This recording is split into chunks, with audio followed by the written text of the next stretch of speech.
আব্দুল্লাহ ইবনু আমর রাদিয়াল্লাহু তাআলা আনহু হতে বর্ণিত।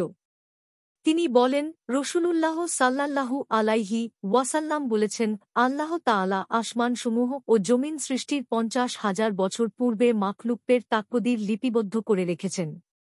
তিনি সাল্লাল্লাহু আলাইহি ওয়াসাল্লাম আরও বলেছেন, তখন আল্লাহর আরশ সিংহাসন পানির উপর ছিল।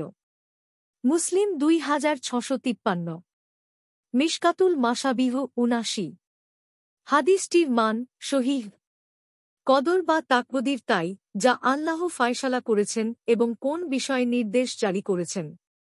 তাকদীরের প্রতি ঈমান আনার অর্থ এ বিশ্বাস রাখা যে, পৃথিবীতে যা কিছু ঘটে তা ভালো হোক আর মন্দ হোক, ক্ষতিকর হোক বা উপকারী হোক তা নির্ধারিত।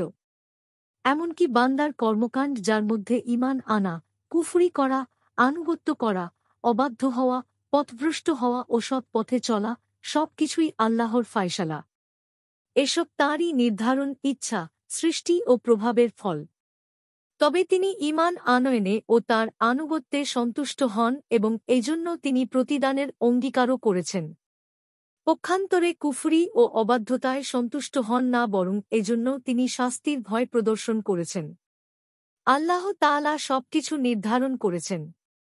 অর্থাৎ তিনি কোন কিছু অস্তিত্বে আনার আগেই তার পরিমাণ, অবস্থা ও তার অস্তিত্বে আসার কাল বা সময় সম্পর্কে অবহিত।